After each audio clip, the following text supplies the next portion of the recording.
बंधो चरण सरोज गुरु मुद मंगल आगार। जय सेवत नर होत हैं भवसागर से पार। गुरु जी की सुमिरन मात्र से नाशत विघ्न अनंत। ताशे सर्व आरंभ में धावत हैं सब संत। ताशे सर्व आरंभ में धावत हैं सब संत। सौभाग्यशाली गुरुमुखों, सूरत का सच्चा रिश्ता, सच्चा नाता एकमात्र संत सद्गुरु के शब्द के साथ होता है। इसके अतिरिक्त संसार में अन्य जितने भी मनुष्य ने संबंध मान के रखे हैं तथा जिन मायावी पदार्थों को वो अपना मान रहा है, वे सब नश्वर और अस्थिर हैं। ये मनुष्य का साथ देने वाले नहीं। जब आत्मा ही शरीर से विलग होता है, अर्थात प्राणी जब इस संसार से प्रयाण करता है, तो सब सामान, धन वैभव, स्त्री पुत्र आदि संबंधी यहीं छूट जाते हैं। इनमें से कोई भी उसके साथ नहीं जा सकता। यहाँ तक कि एक सुई भी प्राणी संसार से अपने साथ ले जाने में असमर्थ है।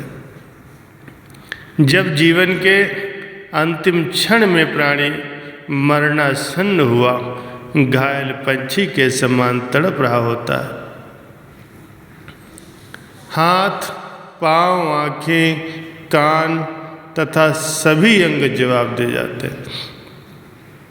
ऊपर का श्वास ऊपर और नीचे का श्वास नीचे रुक रहा होता है।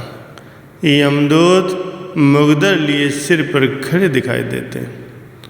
प्राणांतक क्लेश का सामना करता हो चील के पंजों में फंसी हुई चिड़िया के समान मनुष्य मृत्यु के चंगुल में फंसा होता।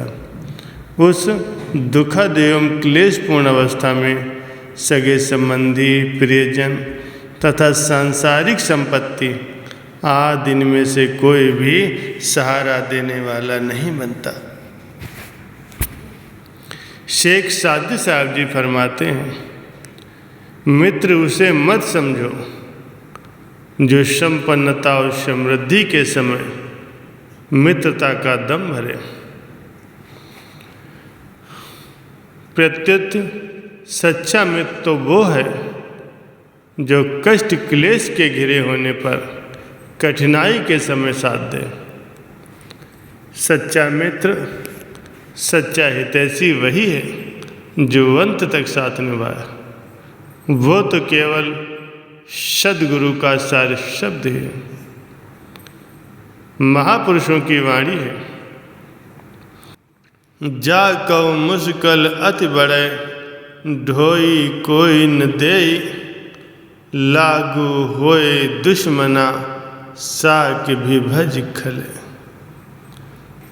अर्थात जब किसी पर अत्यंत कठिनाई आ बने और कोई भी सहारा देने वाला न रहे, शत्रु उसके प्राणों के प्यासे हो जाएं और उन्होंने उसको चारों ओर से घेर लिया, सगे संबंधी भी साथ छोड़कर भाग जाएं, सभी आश्रय एवं सहारे टूट जाएं, तब उस कठिन समय में यदि मनुष्य का चित्त मालिक के नाम में लग जाए तो उसे लेश मात्र भी कष्ट नहीं होगा, क्योंकि मालिक आश्रयहीन का आश्रय तथा अशरण के शरण है। गुरु शब्द का यही प्रताप है कि वो सभी कठिनाइयों में जीव की सहायता करता है। जब यम की भयानक मार पड़ती है और कोई भी आश्रय नहीं देता, तब यदि सद्गुरु के सारे शब्द का आश्रय ले ले तो सद्गुरु स्वयं उसकी सहायता के लिए वहीं पहुंच जाते हैं और काल उसका कुछ नहीं बिगाड़ सकता। सार शब्द के अतिरिक्त जगत के सब पदार्थ और सब सामान असत है। आवागमन से रहित एकमात्र गुरु शब्द है तथा आत्मा का इससे संबंध है। आत्मा सत एवं अनश्वर है।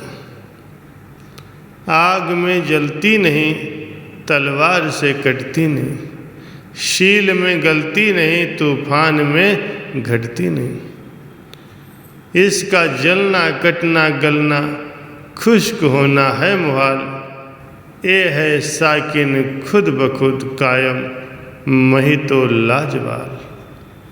अर्थात इस आत्मा को शस्त्र काट नहीं सकते, अग्नि से भस्म नहीं कर सकती, पानी में ये गल नहीं सकती तथा वायु से सुखा नहीं सकती, क्योंकि ये शाश्वत, सर्वव्यापक, अचल और स्थिर रहने वाली और सनातन है। आत्मा नित्य है और सद्गुरु का शब्द भी नित्य है। हमेशा स्थिर एवं नित्य वस्तु का संबंध नित्य के साथ ही हो सकता है। अतः आत्मा और शब्द का संबंध भी अनादि है।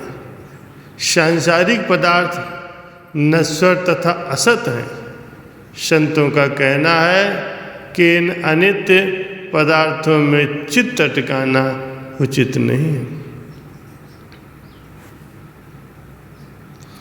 स्त्री पुत्र आदि संबंधों और सांसारिक पदार्थों में अपने चित्त को अटकाना उचित नहीं है।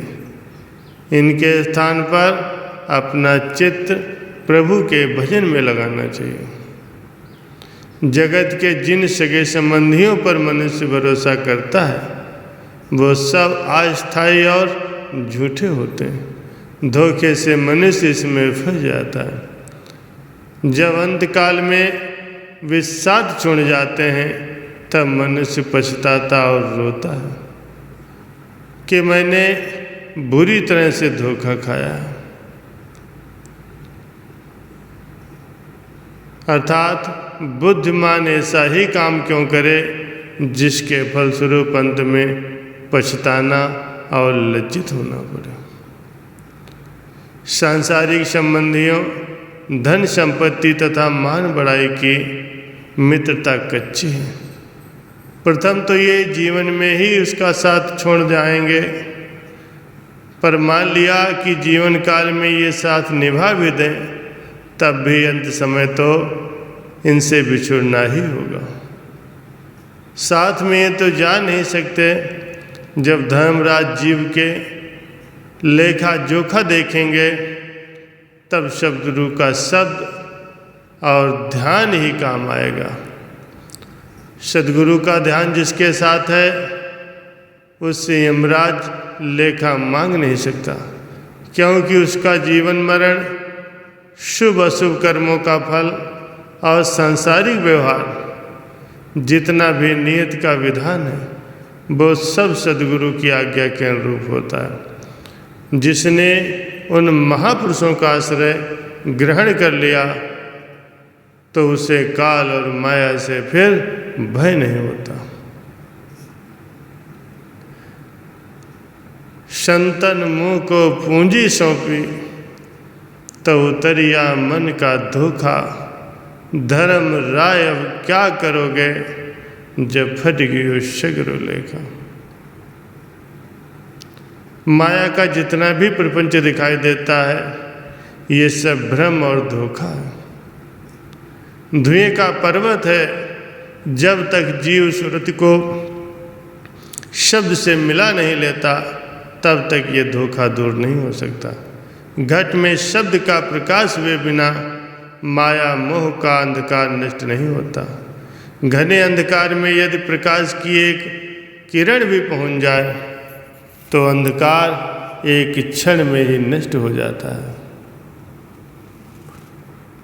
बोल जयकारा बोल मेरे श्री गुरु महाराज की जय।